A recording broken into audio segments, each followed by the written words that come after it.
오늘 전할 말씀은 역대상 22장 2절에서 5절까지의 말씀입니다. 구약성경 643쪽입니다. 역대상 22장 2절에서 5절까지의 말씀입니다. 역대상 22장 2절에서 5절까지 말씀을 우리 같이 한 목소리로 읽겠습니다.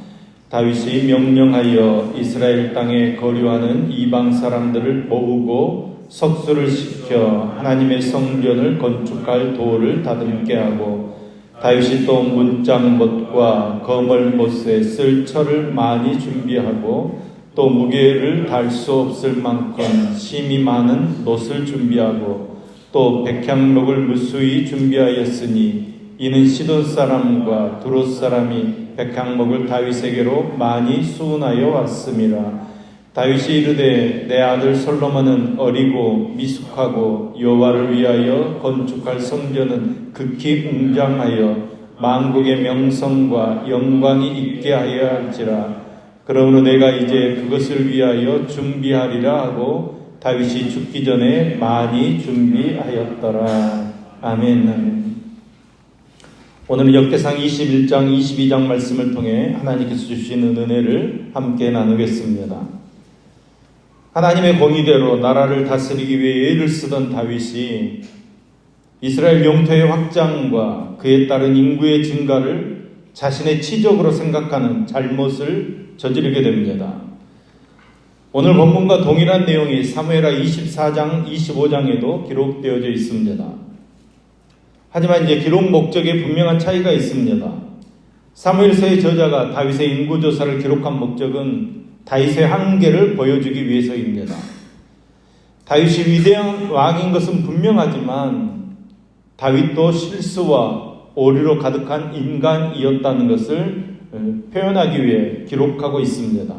하지만 이 역대기 저자는 다윗의 실수에 집중하지 않고 성전의 중요성을 설명하기 위해 다윗의 인구조사를 기록하고 있습니다. 즉 성전 건축이 왜 필요한지 그 이유를 제시하기 위해서 인구조사를 기록하고 있습니다.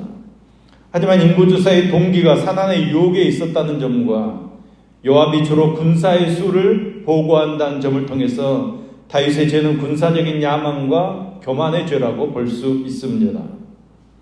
다윗의 승리는 하나님께서 주신 승리입니다. 다윗이 이루는 모든 성과는 하나님께서 주신 성과입니다. 그런데 다윗은 이것을 망각합니다. 이스라엘의 승리와 번영을 자신의 업적으로 생각했던 것입니다. 21장 1절 말씀을 보면 이렇게 기록하고 있습니다. 사단이 일어나 이스라엘을 대적하고 다윗을 충동하여 이스라엘을 계수하게 하니라. 아멘. 사단이 다윗을 충동질했다는 것입니다. 다윗이 내가 얼마나 가지고 있나? 우리 국민이 얼마나 되나? 우리 군사력은 얼마나 되나? 이런 인구조사를 해보고 싶은 생각을 품게 했다는 것입니다. 인간이 태어나서 죽을 때까지 가장 많이 하는 것은 생각입니다. 아침에 눈을 떠서 밤에 잠을 잘 때까지 가장 많이 하는 일이 생각입니다. 자면서도 우리는 꿈을 통해 생각을 하게 됩니다. 우리가 잊지 말아야 할 것은 바로 이 생각이 영적 전쟁터라는 것입니다. 사단은 우선적으로 이 생각을 공격 대상으로 삼습니다. 우리도 모르게 생각을 지배하려고 합니다. 사단에게 생각을 지배당하게 되면 결국 멸망당하게 됩니다. 그러나 우리에게 소망이 있는 것은 하나님께서도 우리의 생각을 주장하신다는 것입니다. 성령님께서 우리들의 마음속에 하나님의 뜻에 합당한 생각을 품도록 역사해 주시는 것입니다. 예수님께서 요한복음 14장 26절 말씀을 통해 이렇게 말씀하십니다. 그가 내가 너희에게 말한 모든 것을 생각나게 하리라.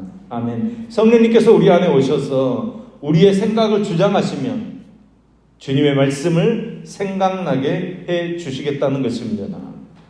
오늘도 우리의 생각이 성령님께 매여 있기를 소망합니다. 사랑하는 여러분, 우리의 마음속에 떠오르는 생각을 잘 살펴보아야 합니다. 사단이 넣어주는 생각일 수가 있기 때문입니다. 그럴 때 우리는 잘 걸러낼 수 있어야 합니다. 그리고 반대로 성령님께서 넣어주는 생각도 있을 수 있습니다. 그때는 소중하게 받고 그 생각을 잘 따라갈 수 있어야 합니다. 사단이 다윗의 마음속에 인구조사할 생각을 넣어두자 다윗 마음에 한켠에 있던 그 욕망이 일어나는 것입니다. 여기서 주목할 것은 지금까지의 다윗의 행적입니다. 지금까지 우리가 살펴본 18장에서 20장까지의 말씀에는 다윗은 승전보가 길게 그리고 아주 자세하게 기록되어져 있습니다. 하나님의 놀라운 도우심으로 연승했다는 것입니다. 그래서 다윗은 이 팔레스타인 지역의 맹주로 부상했습니다. 그랬으면 족한 줄로 알고 감사하면 됐을 텐데 바로 인구조사를 실시합니다. 더 강한 군대를 만들고 더 강한 나라를 만들고 싶어하는 욕망이 꿈틀대며 일어나는 것입니다. 사단이 그 점을 예리하게 간파하고 그 점을 파고드는 것입니다. 그러니까 여러분, 언제나 우리의 욕망이 문제입니다. 우리 안에 일어나는 끝없는 욕망이 우리를 사단의 생각을 뿌리치지 못하도록 만들어가는 것입니다. 하나님을 믿는다는 것이 무엇입니까? 하나님께서 내 인생의 주인임을 고백하며 사는 것입니다.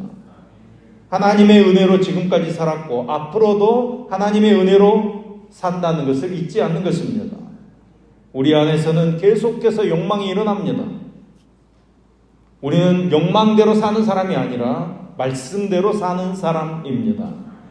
욕망을 말씀으로 쳐서 욕망을 이겨내며 인내함과 감사함으로 하나님을 높여드리는 믿음의 삶을 사는 저와 여러분 되기를 간절히 소망합니다. 이 다윗의 교만을 하나님께서는 그냥 내버려 두시지 않습니다. 다윗의 범죄에 대한 하나님의 응보는 즉각 나타납니다. 그러나 우리는 이러한 하나님의 징계를 두려워하거나 거부해서는 안 됩니다. 왜냐하면 이 징계는 범죄에 대해서 그 사람을 저주하기 위해서 내려주시는 것이 아니라 그 사람의 잘못을 바로잡아주고 올바른 길로 인도하기 위해서 이끄시는 하나님의 사랑의 또 다른 표현이기 때문입니다. 하나님께서 범죄에 대해 심판하실 때 다윗은 하나님 앞에 엎드리며 자신의 죄를 회개합니다. 비록 죄를 지었지만 다윗은 자신의 모든 죄를 하나님 앞에 고백하며 참회함으로 다시 하나님 앞으로 나아갑니다. 다윗은 자기는 아무것도 아님을 하나님의 징계를 통해서 환상을 통해서 아주 뼈저리게 느끼게 됩니다. 하나님께서 잠시 손을 대시니까 7만 명이 날아가 버렸습니다. 나라가 흔들릴 정도입니다. 하나님의 사자는 칼을 빼어 들고 서서 이스라엘을 치려고 준비하고 있습니다. 그때 다윗은 하나님 앞에 바짝 엎드립니다. 사제의 은총을 통해 하나님과의 관계를 회복하고 이제는 사나 죽으나 모든 것이 하나님의 것임을 고백하는 신앙의 결단을 하게 됩니다. 그가 제사를 드리기 위해 오르난 타작마당을 상당한 값을 지불하고 사게 됩니다. 그 넓은 타작마당에서 짐승을 잡아 각을 뜨고 피를 뿌려 하나님 앞에 번제를 드리고 화목제를 드립니다. 그때 하늘에서 갑자기 불이 내려와 정확하게 번제단 위에 떨어졌습니다. 그때까지 눈에 보이던 공중 위의 천사는 드디어 그 칼을 칼집에 꽂아 넣습니다. 다윗처럼 여러분, 우리가 가진 100만 대군이 우리를 지켜줄 것이라고 우리의 자랑이라고 착각해서는 안 됩니다. 주님께서 우리의 자랑이어야 합니다. 오늘 우리는 주님 앞에 번제와 화목제를 정성스럽게 쌓아가야 합니다. 이 새벽 제단을 통해서 말씀과 기도로 전심으로 하나님께 나아가는 저와 여러분 되기를 소망합니다. 우리는 하나님의 은혜로 살아가야 하기 때문입니다. 놀라운 사실은 바로 이 오르난의 타작마당에 솔로몬의 성전이 세워집니다. 그것은 과거 아브라함이 이삭을 하나님께 드렸던 것입니다. 그리고 다윗의 아들 솔로몬이 예루살렘 성전을 이곳에 세웁니다. 다윗이 바로 이곳에 성전 세울 준비를 하는 것입니다. 더 이상 군사를 의지하지 않습니다. 오직 하나님만 보고 하나님만 의지하겠다는 것입니다. 자기 자신도 세상도 믿지 않고 오로지 하나님만 믿기로 결단하고 성전을 세우려고 하는 것입니다. 잘 아시는 대로 하나님께서 다윗에게 성전 건축을 허락하지 않으셨습니다. 그 아들 솔로몬에게 허락하십니다. 그러나 거의 모든 준비는 다윗이 자기 손으로 마무리합니다. 다윗은 성전 건축을 준비하는 것으로 기쁨을 삼고 그의 아들 솔로몬과 이스라엘 백성들에게 성전을 건축할 것을 다짐합니다. 역대기 기자는 오늘 본문에서 다윗이 솔로몬과 백성들에게 남긴 유언을 통해 왜 다윗이 성전을 건축하려고 했는지 그 이유를 제시해 주고 있습니다. 역대상 22장 11절 12절 말씀입니다. 이제 내 아들아, 여호와께서 너와 함께 계시기를 원하며 내가 형통하여 여호와께서 내게 대하여 말씀하신 대로 내 하나님 여호와의 성전을 건축하며 여호와께서 내게 지혜와 총명을 주사 내게 이스라엘을 다스리게 하시고 내 하나님 여호와의 율법을 지키게 하시기를 더욱 원하노라. 아멘. 다윗은 솔로몬이 궁극적으로 붙들어야 될 것이 무엇인지를 말하고 있습니다. 그것은 하나님의 율법을 지키는 것입니다. 성전을 건축하는 것도 중요하고 나라를 지혜롭게 다스리는 것도 중요한 일입니다. 그런데 그 모든 것은 하나님의 말씀을 따라 살기 위함이라는 것입니다. 즉 다윗은 자신의 기도를 통해 성전 건축의 궁극적인 목적이 백성들을 위한 것이어야 하고 나아가서는 하나님과의 올바른 관계를 맺기 위한 것임을 가르쳐주고 있는 것입니다. 역대기 기자가 고레스의 칙령을 받아 포로에서 귀환한 이스라엘 백성들에게 성전 건축의 의미를 다시금 짚어보고 있는 이유가 여기에 있습니다. 이스라엘이 재건해야 되는 성전은 전지전능하시고 무소부재하신 하나님을 인간의 손으로 지은 성전에 가두기 위함이 아닙니다. 또한 인간의 생사화복을 주관하신 하나님을 인간의 뜻대로 좌지우지할 수 있다는 것을 나타내 보여주기 위함이 더더욱 아니라는 것입니다. 이스라엘 백성들이 회복해야 되는 성전의 참된 의미는 오직 살아계신 하나님과 올바른 예배를 드리고 올바른 관계를 맺는 데 있는 것입니다. 하나님께 올바른 예배를 드리는 것은 성전 안에서 이루어지는 것이 아니라 궁극적으로 우리의 삶에서 완성되어지는 것이기 때문에 다윗은 솔로몬에게 이렇게 명령합니다. 22장 13절 말씀입니다. 그때 내가 만일 여호와께서 모세를 통하여 이스라엘에게 명령하신 모든 규례와 법도를 삼가 행하면 형통하리니 강하고 담대하여 두려워하지 말고 놀라지 말지어다. 아멘. 올바른 예배는 성전 안에서 완성되는 것이 아닙니다. 하나님의 말씀은 하나님의 말씀으로 온전히 지키는 삶의 현장에서 완성되는 것입니다. 우리의 믿음은 예배당에 있지 않습니다. 우리의 믿음은 우리의 삶에 있습니다. 삶에서 우리가 얼마나 믿음을 실천하며 살아가는가, 믿음의 삶을 살아가는가, 힘들고 어려운 삶의 과정 속에서 우리가 믿음으로 그 모든 것들을 이겨내고 하나님의 승리를 이루며 살고 있는가, 거기서 우리의 믿음이 증명될 것입니다. 여러분, 우리는 성전 안에 있는 신앙의 삶을 사는 것이 아닙니다. 이 땅에 나아가 이 땅을 다스리고 정복하는 믿음의 삶을 사는 저와 여러분 되기를 소망합니다. 사랑하는 성도 여러분, 우리는 오늘 어떤 하나님의 말씀을 지키기 위해 용기를 내야 하겠습니까? 하나님의 말씀을 지키기 위해 용기를 내야 된다는 것은 바꾸어 말하면 분명한 용기 없이는 하나님의 말씀대로 사는 것이 쉬운 일이 아니라는 것입니다. 하나님의 말씀을 지키고 그 말씀대로 살기 위해 용기를 내는 저와 여러분 되기를 소망합니다. 우리가 아무리 연약하다고 할지라도 우리와 동행하시며 우리에게 형통함을 주시는 그 하나님으로 인해서 용기를 내시기 바랍니다. 바로 이 용기가 우리를 올바른 예배자로 하나님 앞에 서게 하게 될 것이고 궁극적으로 우리 자신을 참된 성전으로 세워가는 출발점이 되어질 줄로 믿습니다. 이스라엘이 회복해야 되는 신앙의 본질이 예루살렘 성경의 그 외적인 웅장함에 있는 것이 아니라 성전 안에서 만나는 하나님과의 교제와 예배의 회복에 있는 것입니다. 저와 여러분 회복해야 될 신앙의 본질 역시 외형적인 모습에 있는 것이 아니라 우리와의 관계에 있다는 것을 기억하고, 우리가 어떻게 해서든지 삶 가운데서 하나님의 말씀을 이루어내고 하나님과의 바른 관계를 유지하며 하나님의 인도하심을 따라 승리의 삶을 사는 저와 여러분 될 수 있기를 예수님의 이름으로 축복합니다. 기도하겠습니다. 주님, 다윗은 성전을 세우는 참된 의미가 성전의 화려함에 있는 것이 아니라 오직 하나님의 말씀대로 사는 삶에 있음을 자신의 기도를 통해 고백하고 있습니다. 그러기에 주님, 저희 또한 외적인 화려함으로 저희의 믿음이나 예배를 포장하려는 어리석음을 범치 않게 하여 주시옵소서. 외적인 화려함이 아니라 우리의 마음의 중심에서부터 하나님의 말씀을 사랑하여 그 말씀대로 살기를 결단하는 믿음의 삶이 되어지도록 붙잡아 주시옵소서.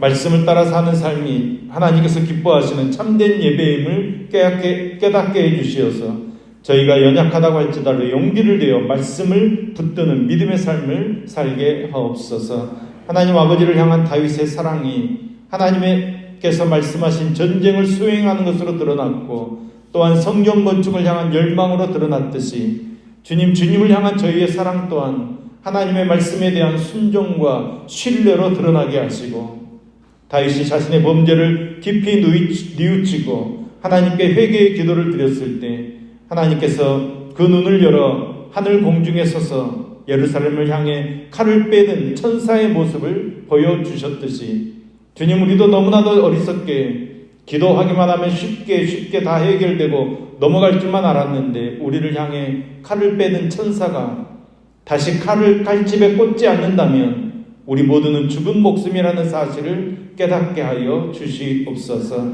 이 시간 두려운 마음으로 주님 앞에 설 때 우리가 주님을 우리의 생각대로, 우리의 기도로 조정할 수 있다는 생각의 죄악을 용서하여 주시고, 온전히 우리의 삶 속에 우리를 쳐서 복종시켜 주님의 생각과 주님의 뜻을 따라 움직이고 예배 드릴 수 있는 믿음의 사람 되어지도록 함께하여 주시옵소서. 오늘도 하나님의 은혜를 생각하며 감사헌금을 드리는 박경훈 집사님, 또 김소윤의 손길을 흠양하여 주시옵소서. 특별히 광주시 교육행정직 시험이 오늘 있습니다. 하나님께서 붙들어 주시고 하나님께서 인도하여 주시옵소서. 하늘의 귀한 것으로 아브라함의 복으로 채워주시어서 하나님 더 감사하게 하시고 좋은 결과 있도록 주님께서 함께하여 주시옵소서. 하나님, 오늘 생일 맞은 은혜 6구역 서재우 집사님을 기억하여 주옵소서. 자녀들이 하나님의 인도하심을 따라 앞길을 열어가게 하시며 가족들의 건강과 믿음을 지켜주시어서 말씀을 깨달아가며 하나님을 만나는 신앙생활할 수 있도록 역사하여 주시옵소서. 23일 주일에 생일 맞는 사랑 14구역 허옥경 권사님을 기억하여 주옵소서. 성령 충만함으로 하나님 말씀을 사모하는 삶을 살게 하시며 가정이 화목하고 믿음을 따라 살게 하시고 영육간의 강건함을 허락하여 주시옵소서. 오늘도 병원에서 가정에서 주님의 치료하심을 바라며 간구하는 기도에 응답해 주시어서 치유의 손길로 아픈 이들을 어루만져 주시고 좋지 못한 컨디션들을 다 회복시켜 주시어서 하나님의 은혜로 풍성한 삶을 살아가도록 주님 함께하여 주시옵소서. 어려운 환경과 조건을 모두 뛰어넘어 기쁨으로 충만하게 하시고 감사로 충만한 삶이 되어지도록 함께해 주시옵소서. 우리의 삶의 인도자 되시는 예수님의 이름으로 기도합니다. 아멘.